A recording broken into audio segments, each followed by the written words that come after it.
Bob's Breakfast. Graham Mack and Chris Hubbard, how's your news? There's a new gadget that might mean the end to washing up called the Baker Dish. Makes kitchenware out of bread so that it can hold all sorts of food from soup to curry. And then all you do at the end, you don't have to wash up, which is fantastic. What's edible bowl? They're looking at making bowls and plates of any sizes up to about 16 inches in diameter. And then these can be eaten at the end of a meal. As long as you know. Because I'm sure I went to a restaurant once and I had something that was served in, I think it was like a sugar cane or something. It was like rice or something, but it was in like a thing. And I thought the thing was edible and I ate it and it wasn't. Really? Yeah, I didn't know. What was it made out of? It was like a tube of a plant, like a hard. And I thought, this is really tough to chew through. And it was like eating wood.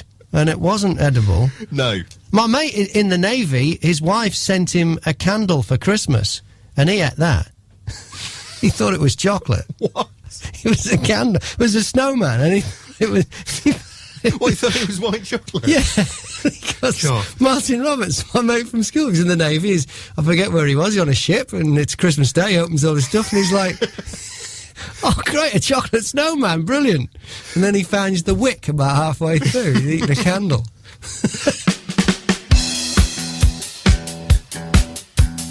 Every morning we give you the chance to win tickets to Cineworld. All you have to do is guess what film we're acting out a scene from. I am Solomon Northup. I'm a free man, a resident of Saratoga, New York. You have no right whatsoever to detain me. What film is that? It's 12 Years a Slave. If you say 12 Years a Slave, you win. OK, Pete, what film is it? Yeah, the film is Roots. The film is Roots. Did you say the film is 12 Years a Slave? No. I thought I heard you say 12 Years a Slave. Do you think it could be 12 Years a Slave? Yeah, it could be. Similar theme. Okay, yeah. So, there's a terribly bad line. There's a lot of traffic on this line. I better let me just see if I can clear this up. Let me just push some buttons here. See if I can get this just clear. Yeah, here we go. Okay, so Pete's on the phone. Pete, what film do you think it is? I think it's Roots. Bob's Breakfast. Graham Mack this morning and Chris Hubbard, how's your news? Do you remember we did a story a little bit back about prisons banning books?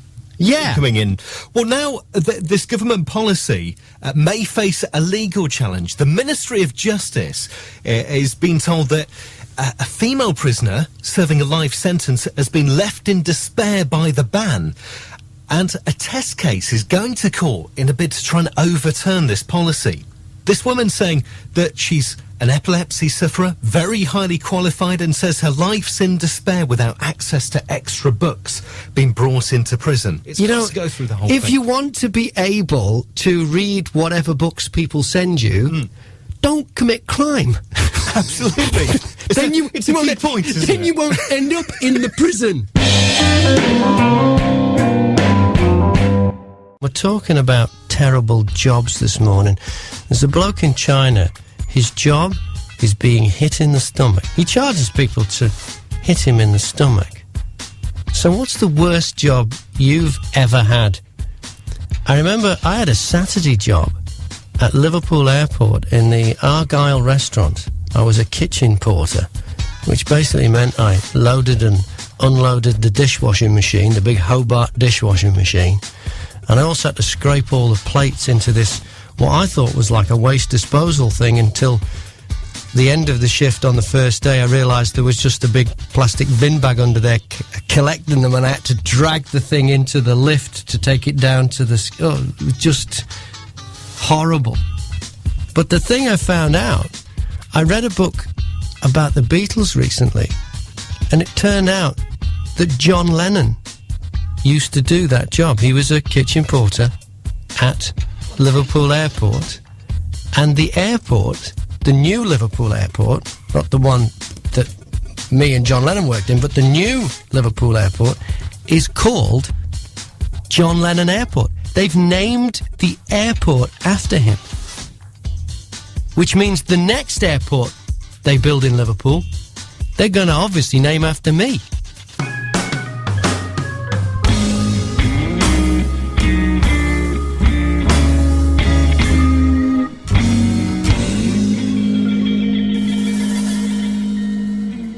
Graham Mack and Chris Hubbard has your news. The Met police officers are going to start wearing tiny cameras on their uniforms as part of plans to boost transparency. It's a great idea, unless they start putting the cameras on the police dogs.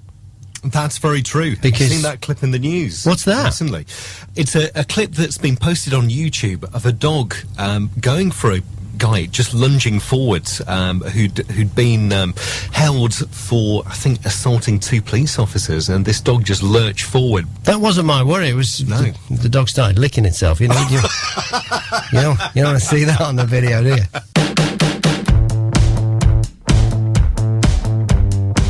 Talking about smells that take you back in time, there's a survey out today.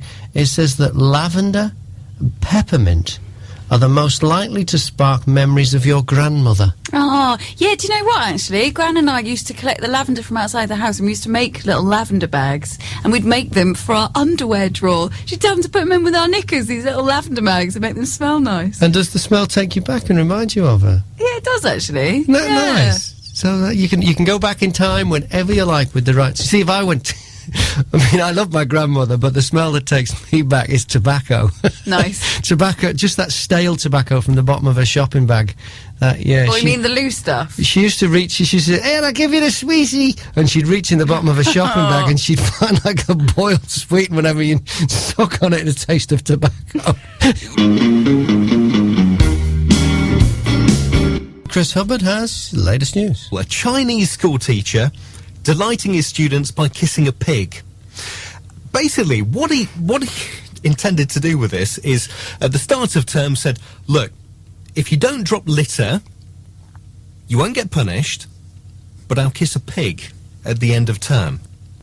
But there's an incentive, an idea for Hertfordshire's school teachers. Yeah, to we use. could do Seems that that with some friends of mine were ahead of the game many years ago when we were in our 20s. You know, we used to go to a nightclub and we all used to have a sweep, and one of the guys had to find the ugliest woman in the... We called it grab a grot, but it was the same result. So it looks like... Although that was wrong, we were way ahead of the game. What smell takes you back in time, back to your childhood? Come back in time with me now, Sarah. What is the smell that takes you back? Creosote. Creosote. Oh, I love that smell, Sarah. I know, and you can't buy it anymore. Can't you? No, it's illegal apparently. Why not? Is it dangerous or something? Something like that. Oh, that's a shame, because that smells so good. Yeah, it said carcinogenic. It does exactly what it says on the tin. Right.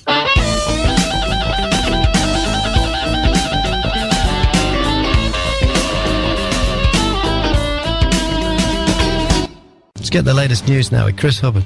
Dog couples tying the knot at a mass canine wedding in Peru.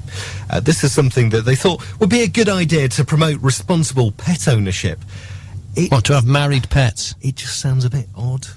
Only one step further, we're gonna end up with, we've got like doggy weddings now. We're eventually going to get doggy divorce, aren't we? Yeah. So it's only a matter of time. So why did he divorce her? Well, she was a total bitch.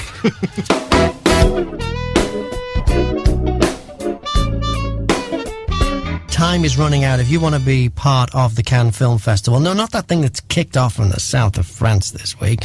I'm on about the real Cannes Film Festival, where you bring a can, donate it to the local food bank, and get to see a film for free. There are still some tickets left, but not many, to the one on Saturday morning, the kids one. It's Mr. Peabody and Sherman. You get to see it for free, 9:45 Saturday morning. Just bring along a can of food. We give it to the local food bank. Everybody's happy. You do need to register, though. It's at the Broadway Cinema in Letchworth, so if you'd like to go, be quick. bobfm.co.uk. Bob's Breakfast with the Great British Sculpture Show at Hatfield House. Graham Mack and Jules and Chris Hubbard, how's your news? The latest must-haves in China. Dogs that look like pandas. Oh, Panda these are dogs. adorable. What are these? Are these a breed of dog, or do they groom a dog to make it look like a panda? What No, do they do? they groom a dog to look like a panda. Oh, I don't like this. No, I don't like I it. love it. Oh, when they do that, you see the dog there, and have you seen? There's all sorts of ones where they shave them and colour them, and there's one that made them look like a Ninja Turtle. You ever see that one? There's like a poodle that they turned into a Ninja Turtle. I don't like this. Well, there's an animal store in the China's Sichuan province saying that he's struggling struggling to meet demand for these animals. He said, 10 years ago, the natural instinct of a Chinese person was to eat a dog. Now we're like Westerners and want one as a companion. Oh, they're really coming ahead in leaps and bounds, aren't They they? really are. So he says he admits to using a bit of trickery to make these dogs look like pandas. So he used a bit of grooming, colouring, and really just fluffs up their fur and kind of colours them. The only problem is the look will stay for the dog for only around 6 weeks. Yeah, it's a bit like highlights. It's expensive to maintain. Your panda's roots need doing. Party disaster stories and awkward moments at parties. Dave. I was at a party where a very drunk friend told me he loved me. And I thought it was just beer talk. Yeah. You know, very drunk. I love you. And I says, oh great, I love you too. To get him to shift, basically. Yeah, just to make him go away. Which I didn't realise he actually meant it, and I said we were going to tell our wives. Oh no! He goes, I think my wife knows. Oh. You've got kids and stuff. Oh. Dave. Oh, the guy's really. Oh, that's a sad story there. Yeah, I was like, no, I love you as a friend. I don't do that kind of thing. No, I'm not a touchy-feely kind of bloke. Awkward! Don't get station deflation. Turn your knob to Bob. Graham, Mack and Jules and Chris Hubbard has your news. Somebody in Singapore felt a sharp pain in her thigh while she was on the loo. Discovered a 6-foot python had emerged from the toilet bowl and sunk its teeth into her leg. I mean, imagine that. You've just been, even if it doesn't attack you, and you look down and you see a snake, you're going to go, I don't remember eating that. Talking about when you've appeared on screen. Helen. Oh, well, that was a couple of weeks ago on ITV's This Morning. Really? Yeah. It was really funny. The story got out about myself, because I've been married 4 times. And I was meant to be interviewed about my business and my music that I get involved with, called Folkstock. But when the researcher found out about my personal life, they were much more interested in that. That got picked up by the Daily Mail and Women's Own. And then Eamon and Ruth invited me in to This Morning. What's the story? Well, what it was is that, on average, it seems to be that my marriages has lasted 7 years. So it's true what they say about the 7-year itch? I mean, I don't think that as people approach 7 years, they wonder whether it's going to work or not. But I do think that if you're in a relationship that you don't feel is going where you want it to go, and you've tried really hard to get it there, especially if you've got children, by 7 years, you're either settled on the huge compromise you're going to have to make, probably. So you know one way or the other? Or you just think, I've got to look out for myself here, and everyone will be happier if we hopefully amicably split. So that's actually what's happened. Thank you so much. Oh, it's a pleasure. All the best to you, Helen, and your future ex-husband. Bob's Breakfast with the Great British Sculpture Show at Hatfield House. Over 70 works brought together this summer for an exhibition from the UK's finest sculptors. Graham, Mack and Chris Hubbard has your news. A guy called Alan Thompson wanted to thank Elizabeth Moulton by returning her 4x4 with a full tank after he borrowed it for the weekend, but he pumped petrol into this off-roader, unaware it actually ran on diesel. Now, this car, it's not cheap. It cost 50 grand. So, obviously, any repairs are going to be quite pricey as well. She noticed it had a problem when the car started spluttering. She took it to the local dealership. The dealership's quoted her 14.5 grand. Bit of an expensive mistake. It really is. Yeah. The thing is, if you do it, and I've done it. Have you? It was a work car as well. Oh. But I realised I'd done it. I put petrol in a diesel, and I realised I'd done it, so didn't start it. And that's the key. If you don't start them, then I rang up. I said, look, I feel like such an idiot. I've just realised I've put petrol in the diesel, and they drain them, and it's like a couple of £100 and you're fine. But if you start them, then it's big money. Yeah. Because it goes through the engine, and it's not good. But it's madness. Why is the nozzle the same size? How hard would it be to create a nozzle Like, you could have, like, a round nozzle for petrol and a triangular nozzle for diesel. How hard would it be? Or you could just to look create at the type of fuel that should go in it.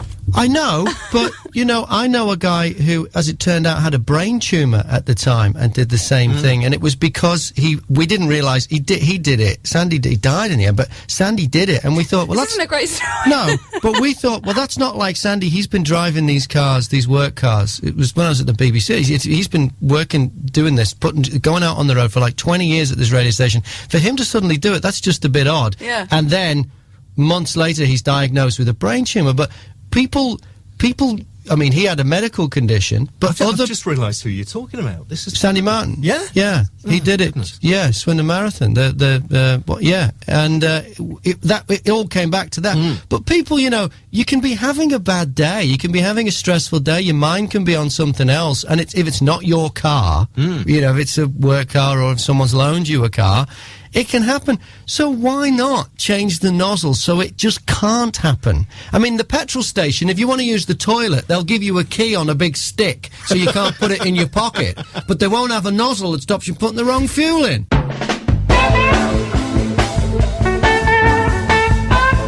Graham, Mack and Jules, and this morning it's all about the Duchess of Cambridge's bum. Yes, Kate. Her bottom on display in a German newspaper. Wardrobe malfunction. The wind blew up her skirt when she was in Australia. A photographer took a picture and has sold it to a German paper who've printed it. Embarrassing. When's this happened to you? What's your wardrobe malfunction story? Kelly? Many years ago, there used to be a club called Smiling Sands over in Stevenage. And part of the club was an arcade. So half of it was loads of arcade games and machines and whatnot. And one night they had a karaoke competition. And I won the karaoke competition. The prize was £50 worth of tokens for the arcade. So there I am in a nice, elegant black dress, me and my friend.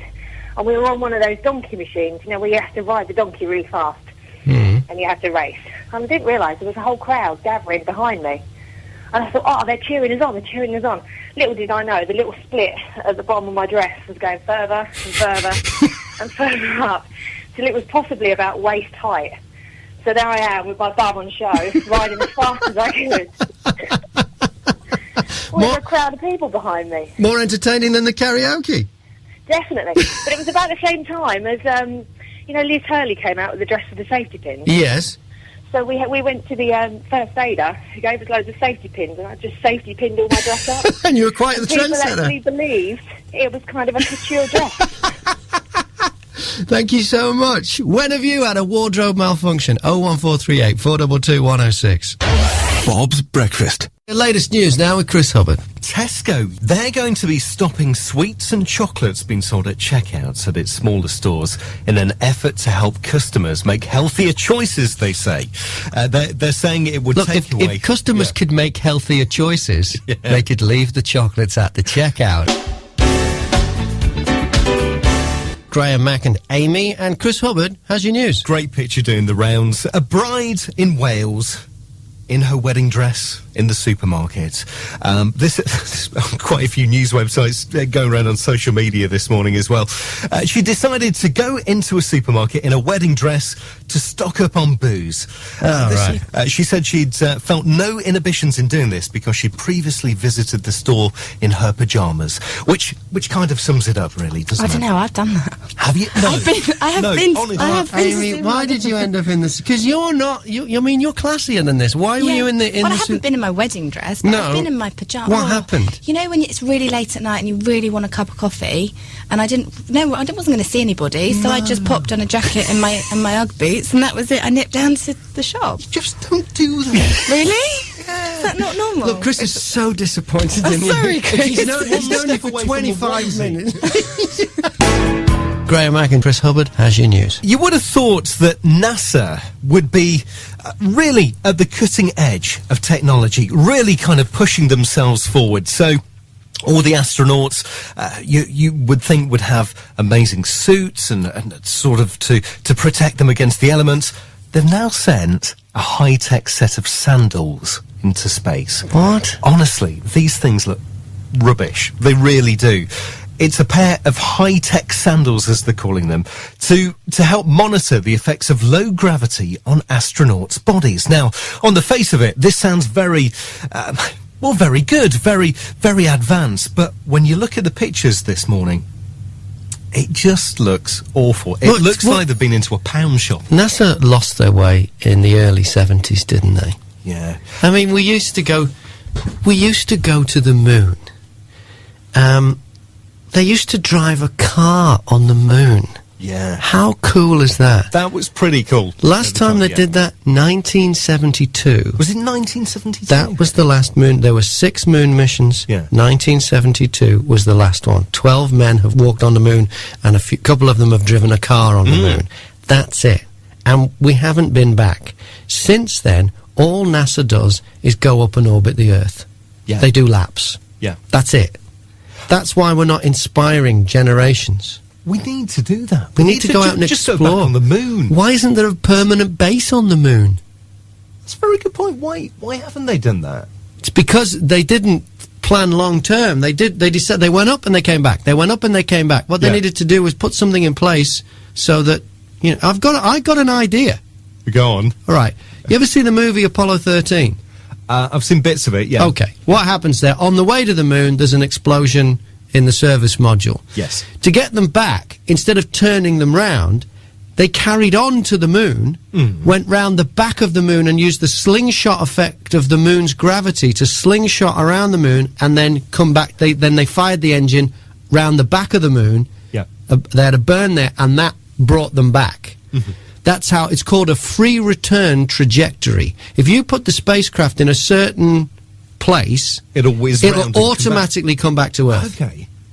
So if you put something in a free return trajectory, because there's no friction in space, you can have something going around the back of the Earth, going to the moon, around the back of the Earth, permanently. You could have something doing that permanently. Okay. You could have a spacecraft that does that permanently. Then all you'd need is a vehicle to take off from Earth and rendezvous with that thing that's already doing that thing there. Then you transfer the astronauts from that vehicle onto the one that's going to the moon anyway. Yes. And then have a landing vehicle that's already attached to it, land on the moon. Then when they're finished on the moon, rendezvous once again with that thing, and it'll give them... And then all we have to do is go from the Earth to the vehicle and from the moon to the vehicle. The vehicle itself will be in a continuous shuttle. Kind of like Manchester's metro system. Yeah, you kind of hop on, hop off kind of thing. Yeah. But that would be a more permanent solution for doing things. You could have a few of them up there doing that to build a base on the moon. Yeah. But no, we just went up, we came back. There was no forward planning. And that's what let us down. I think that's what we need. We do need something out. We need something to exciting inspire us. To inspire. Yeah, absolutely. Because kids at the moment haven't got that. They haven't got that kind of amazing thing. And NASA, didn't they say recently that they're just abandoning all shuttle missions? Or well, they've got no shuttle. There's no shuttle anymore, and they have to either, to get to the International Space Station, which, by the way, only does laps, to get to that, they need to either hitch a ride with the Russians, and to supply it, they've got, like, private companies coming up with things to supply the thing, to you know, the food and all the rest of it. Well, they contract it out. Yes! It's like... It's sounding crazy. NASA has basically forgotten what business they're in. Yeah. When you think about... Right, if I say to you, they went to the moon, what do you remember about them going to the moon? That flag, the American they put a flag up on there. They put a flag up. What else they do? The spacewalk. Spacewalk. As they came down. They drove a car and a bloke hit a golf ball. That's all you remember, right? Yes. They did some really amazing scientific stuff. Yes. They found a thing called the Genesis rock, they worked out the age of them. They did some amazing experiments. They worked out earthquakes on the moon. They worked out things. They sent lasers to Earth. They did no one remembers any of them. We remember the car, the flag, and a bloke hitting a golf ball, right? Yes. What is NASA in the business of? They think they're in the business of science, and they're not. They're in show business. And they haven't put on a decent show since 1972. Bob's Breakfast. Our contestant this morning to play Jokersaurus is Tia. How are you, Tia? Oh, I'm good. You're good? Now, where are you from? I'm Stevenage. From Stevenage. Okay. And how old are you? 10. 10. Where'd you go to school? The best school in Nebworth. The best school in Nebworth. Is that what's it called? Nebworth School. Just called Nebworth School. Okay, and it's the best school. It's actually not far from Nebworth House then, isn't it? Nebworth House is, I mean, they've got all sorts there. Do you know they've got 72 life-size dinosaurs there and prehistoric creatures grazing through the shrubbery? Whoa. It's like going back in time. Now, to win a family pass tier, you have to tell me a great dinosaur joke. It's Jokeosaurus. So what do you got for me? Why can't you hear a pterodactyl using the bathroom? Why can't you hear a pterodactyl using the bathroom? I don't know. Because the P is silent. That's a brilliant joke. You're going to know it. Bob's Breakfast. It's Graham Mack and Chris Hubbard. How's your news? There's been so much in the news this week about obesity. Now, another story linking light bedrooms to obesity. So, if you sleep in a room with too much light in it, a team at the Institute of Cancer Research in London found women had larger waistlines if their bedroom was light enough to see across at night. Light is making you fat now. Light is making you fat. Is it because of the lack of sleep or something? It is, yeah. Sleep's massively important, isn't it? Oh, completely. Don't you know it? But I've said this before. I don't get windows. I don't like them. And look what they're doing now. They're making us all obese. They're giving us heart disease and all the obesity-related problems, all caused by windows. What is the point of windows? If you want to look outside, go outside. What's the point? They're, you know, if you insulate your house, you'll find that all the heat's escaping through the... Well, you touch the window, it's cold in the winter. They're not insulated properly. You need to double glaze them. Why do you double glaze them? To make them a bit more like a wall. Natural light is good for you, though. But it's all the UV's being filtered out by the glass. You're not even getting that. If you want to be outside, go outside. I don't understand windows. I really don't get it. Artificial light is fabulous. There's something wonderful about exploring the great indoors. As long as it's nice and light and it's not dark, not too dark. But if you want it dark, at the flick of a switch, it's dark. But if there's a window in there, it'll mess that all up. And it'll make you fat. Bob's Breakfast. It's Graham Mack and Chris Hubbard. How's your news? Bizarre story about what early Australian settlers actually ate. Kangaroo brains, roast wombat and emu. So all these things that the British went over there and tried to adapt some of the things that were quite merrily enjoying themselves in the Australian wildlife before the British went over there. But the thing is, the Aborigines had been, eating bush tucker for, thousands of years before. Yeah. They were eating witchetty grubs and goannas, which are a big lizard. They just, cooked them up on the fire and, it's strange how we're fascinated by what the early settlers ate when there are already people there living off the land in the first place, and we're not kind of interested in that or having a look at what they were eating because clearly they've done all right. they were doing really well. It's just whenever you send the British somewhere, they've always got to have their own adaptation of a recipe. They've always got to try and make a mark, haven't they, with something traditionally British. They were saying stuffed wallaby was a substitute for Scottish hare. Yeah, well, that's the thing. That's how Australia ended up with the rabbit problem, is we introduced the rabbits to make the Australian countryside look more like the British countryside. Really? Yeah, and they became such a nightmare. They had to build a rabbit-proof fence. There's a rabbit-proof fence that goes right down the middle of the continent. Wow. A rabbit-proof fence to try and stop them getting across. I think it was to try and stop them getting into Western Australia. I think it failed. It's still there, the rabbit-proof fence. Really? Yeah. You're not having me on? No, it's thousands of miles long. No, the British settlers. Yeah. I mean, they did just so many bad things, and I used to be on the radio there, and I used to cop it. A bloke rang me up one night and he went, "Yeah, what are you blinking Poms doing on the radio? Blink a pommy on the radio now." I mean, I think he'd had a drink. Yeah. And I'm like, well, have you got a problem with that? "Oh, you blinking pommies, you came over here and you ruined this country." And I'm like, what are you talking about? "Yeah, you brought your blinking rabbits and your diseases and your rats and your gorse." And I said, "Hey, hang on a minute. I've only been here a couple of years. My ancestors never left Britain. I think you'll find it was your ancestors that ruined this country." Bob's Breakfast.